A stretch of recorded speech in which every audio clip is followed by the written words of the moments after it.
Assalamualaikum warahmatullahi wabarakatuh. Perkenalkan, nama saya Siti Fatima dari kelas 3A Teknik Informatika dengan NIM 20044111663. Pada kesempatan kali ini saya akan mempresentasikan hasil dari makalah saya yang berjudul Topologi Jaringan Komputer. Nah, pada makalah saya ini tujuan dari penulisan makalah saya ini yang pertama yaitu satu, mengetahui apa itu topologi jaringan, dan yang kedua yaitu mengetahui jenis-jenis topologi jaringan, dan yang ketiga mengetahui faktor apa saja yang perlu mendapat pertimbangan untuk pemilihan topologi. Nah, yang pertama yaitu kita membahas tentang apa itu topologi jaringan. Nah, topologi jaringan itu sendiri adalah suatu cara untuk membuat sejumlah komputer saling berhubungan satu sama lain baik menggunakan kabel maupun yang nirkabel. Biasanya tujuan topologi jaringan adalah demi kemudahan pertukaran informasi. Nah, topologi jaringan sering kali dipakai suatu perusahaan, lembaga, atau badan institusi agar antar anggota bisa saling melakukan komunikasi dengan cepat dan aman. Metode membuat topologi jaringan memiliki banyak variasi, tergantung pada pilihan dan kebutuhan penggunanya. Nah, topologi jaringan ini memiliki beberapa jenis berdasarkan fungsinya. Berdasarkan fungsinya itu topologi jaringan ini terbagi menjadi dua, yaitu topologi fisik dan topologi logik. Yang pertama ada topologi fisik atau physical topology. Nah, topologi ini menjelaskan hubungan perkabelan dan lokasi node atau workstation. Nah, ini berikut contoh-contoh topologi fisik. Yang pertama ada topologi bus. Topologi bus ini menggunakan satu segmen atau panjang kabel backbone, yaitu yang menyambungkan semua host secara langsung. Apabila komunikasinya dua arah di sepanjang ring, maka jarak maksimum antara dua simpul pada ring dengan n simpul adalah n/2. Topologi ini cocok untuk sejumlah prosesor yang relatif sedikit dengan komunikasi data minimal. Nah, ini contoh topologi bus.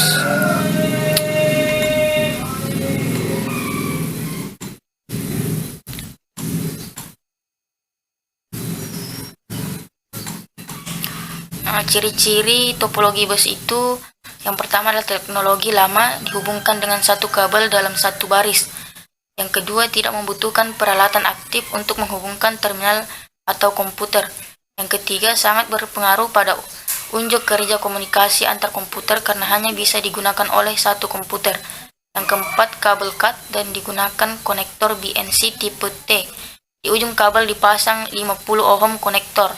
Jika kabel putus, maka komputer lain tidak dapat berkomunikasi dengan yang lain. Yang ketujuh, susah melakukan pelacakan masalah. Dan yang terakhir ada discontent support. Adapun keuntungan dan kerugian dari topologi bus, yaitu keuntungannya itu hemat kabel, yang kedua layout kabel sederhana, dan yang ketiga mudah dikembangkan. Sedangkan kerugian dari topologi bus itu deteksi dan isolasi kesalahan sangat kecil, kepadatan lalu lintas. Bila salah satu klien rusak, maka jaringan tidak bisa berfungsi. Diperlukan repeater untuk jarak jauh. Nah, contoh kedua topologi fisik yaitu topologi cincin atau ring topologi. Topologi ini menghubungkan satu host ke host setelah dan sebelumnya. Secara fisik jaringan ini berbentuk ring atau lingkaran. Nah, ini contoh topologi ring. Topologi cincin atau ring juga merupakan topologi jaringan di mana setiap titik terkoneksi ke dua titik lainnya, membentuk jalur melingkar membentuk cincin. Pada topologi cincin, komunikasi data dapat terganggu jika satu titik mengalami gangguan. Jaringan FDDI mengantisipasi kelemahan ini dengan mengirim data searah jarum jam dan berlawanan dengan arah jarum jam secara bersamaan. Berikut ciri-ciri dari topologi ring atau cincin.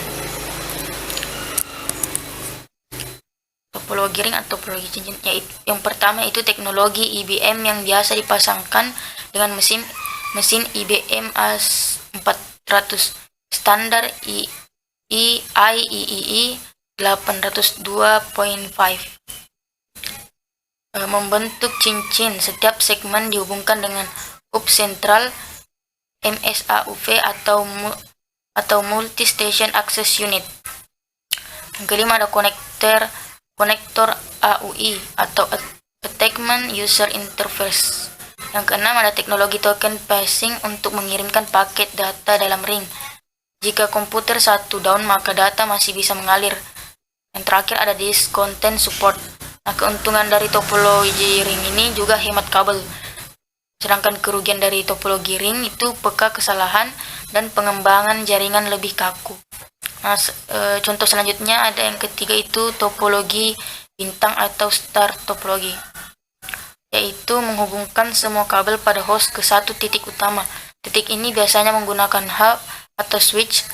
Topologi bintang merupakan bentuk topologi jaringan yang berupa konvergensi dari node tengah ke setiap node atau pengguna. Topologi jaringan bintang termasuk topologi jaringan dengan biaya menengah. Nah, ini contoh dari topologi star. Kelebihan dari topologi star yaitu kerusakan pada satu saluran hanya akan mempengaruhi jaringan pada saluran tersebut dan stasiun yang terpaut. Yang kedua, tingkat keamanan termasuk tinggi. Yang ketiga, tahap terhadap lalu lintas jaringan yang sibuk. Yang keempat, penambahan dan pengurangan stasiun dapat dilakukan dengan mudah. 5. Kekurangan dari topologi ini, jika node tengah mengalami kerusakan, maka seluruh jaringan akan terhenti. Nah, penanganan dari kekurangan tersebut adalah dengan disisipkan node tengah cadangan. Ciri-ciri dari topologi star yaitu topologi yang banyak digunakan sampai saat ini. Nah, perangkat dihubungkan ke sebuah terminal atau hub atau switch. Teknologi Ethernet IEEE 802.3 disebut 10 base T. Konektor RJ45. Jika salah satu komputer down, tidak mempengaruhi yang lain dan pelacakan kesalahan sangat cepat. Akses ke komputer lain lebih cepat dan mudah untuk di-upgrade. Jaraknya hanya 100 meter dan mudah di-upgrade. Nah, selanjutnya ada topologi bintang yang diperluas atau extended star topologi. Topologi extended star atau bintang yang diperluas ini adalah sebuah tipe topologi jaringan yang berbasis topologi bintang yang memiliki satu atau lebih repeater atau pengulang sinyal yang berada di antara simpul utama dan simpul. Repeater berfungsi untuk memperluas jarak maksimum transmisi hubungan titik ke titik antara simpul dengan simpul utama yang ditopang oleh kekuatan transmitter simpul utama. Nah, ini contoh dari topologi bintang yang diperluas atau extended star topologi. Jadi ini tuh gabungan dari beberapa topologi star. Ciri-cirinya yaitu setiap node berkomunikasi langsung dengan sub node dan sub node berkomunikasi dengan central node dan kembali lagi. Yang kedua, banyak penghubung melebihi kapasitas pada umumnya. Kelebihan dari topologi ini yaitu jika satu kabel subnode terputus, maka subnode yang lain tidak terganggu. Kekurangannya itu bila central node terputus, maka semua node pada setiap subnode juga akan terputus. Tidak bisa menggunakan kabel lower grade. Yang selanjutnya ada topologi hierarki atau topologi tree. Topologi hierarki yang lebih umum dikenal dengan topologi tree atau pohon merupakan pengembangan dari topologi bus dan juga topologi bintang, di mana media transmisi satu kabel yang bercabang tetapi loop tidak tertutup. Pada topologi tree dimulai dari suatu titik di mana seperti topologi bintang, dari situlah kemudian beberapa kabel ditarik bercabang, lalu pada setiap cabang terhubung ke beberapa terminal dalam bentuk topologi bus. Topologi jaringan pohon juga sering disebut dengan topologi jaringan bertingkat dengan beberapa tingkatan simpul atau node. Nah, ini contoh dari topologi tree. Topologi tree ini itu adalah gabungan dari topologi bus dan topologi star. Ciri-ciri dari topologi tree yaitu kombinasi antara topologi bintang dan topologi bus. Kelebihan topologi tree yaitu dapat membentuk kelompok yang dibutuhkan. Sedangkan kelemahan dari topologi tree yaitu bila simpul pada hierarki lebih tinggi tidak berfungsi atau bermasalah, maka kelompok lain yang berada di bawahnya akan menjadi tidak efektif. Selanjutnya ada topologi mesh.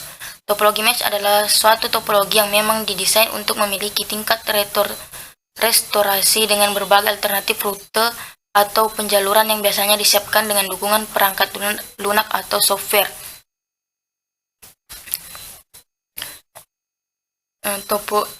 Ini contoh dari topologi mesh. Ciri-ciri dari topologi mesh yaitu konsep internet, tidak ada client server, semuanya bisa bertindak sebagai client server, peer-to-peer. Bentuk mesh yang paling sederhana adalah array dua dimensi tempat masing-masing simpul saling berhubung dengan keempat tetangganya. Diameter berkomunikasi sebuah mesh yang sederhana adalah 2n-1. Koneksi wraparound pada bagian-bagian ujung akan mengurangi ukuran diameter menjadi 2n per sekon. Topologi mesh ini cocok untuk hal-hal yang berkaitan dengan algoritma yang berorientasi matriks. Keuntungan dari topologi mesh ini adalah apabila ada salah satu jalur pada komputer putus, maka komputer masih dapat berhubungan dengan jalur yang lain. Sedangkan kerugian dari topologi mesh yaitu penggunaan Ethernet dan kabel yang banyak sehingga membutuhkan dana yang besar. Selanjutnya ada jenis topologi logical atau topologi logik. Yang pertama ada FDDI atau Fiber Distributed Data Interface. FDDI merupakan standar komunikasi data dengan menggunakan fiber optik yang panjangnya sampai dengan 200 km. Protokol FDDI berbasis pada protokol token ring yang terdiri dari dua token ring, yang satu ring berfungsi sebagai ring backup jika seandainya ada ring dari dua ring tersebut yang putus atau saat mengalami masalah kegagalan dalam bekerja. Nah, pada sebuah ring FDDI memiliki kecepatan 100 Mbps. Yang kedua ada token ring. Token ring merupakan cara akses pada jaringan yang berbasis teknologi ring atau gelang.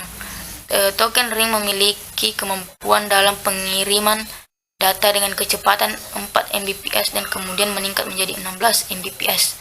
Peralatan jaringan secara fisik dengan token ring terhubung dalam konfigurasi topologi ring di mana data akan dilewatkan dari peralatan satu ke peralatan yang lain secara berurutan. Yang ketiga ada Ethernet. Ethernet merupakan jenis skenario dalam perkabelan dan pemrosesan sinyal untuk data jaringan komputer. Ethernet menggunakan beberapa metode untuk melakukan enkapsulasi paket data menjadi Ethernet frame, yakni sebagai berikut. Ada Ethernet 2, Ethernet 802.3, Ethernet 802.2, Ethernet Snap. Setiap format frame Ethernet di atas tidak saling cocok atau kompatibel satu dengan yang lainnya, sehingga cukup menyulitkan dalam instalasi jaringan yang bersifat heterogen. Untuk mengatasi masalah tersebut, maka lakukan konfigurasi terhadap protokol yang digunakan melalui sistem operasi.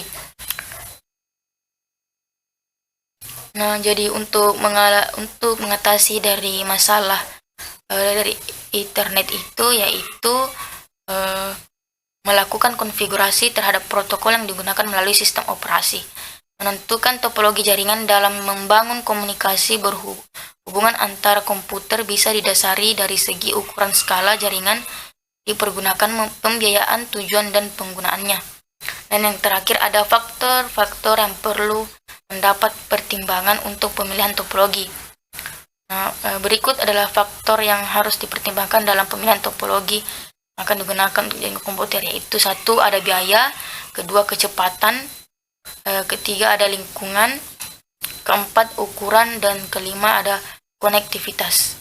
Mungkin sekian dari saya, sekian dari presentasi makalah saya hari ini. Kurang lebihnya mohon dimaafkan. Wabillahi taufiq wal hidayah. Wassalamualaikum warahmatullahi wabarakatuh.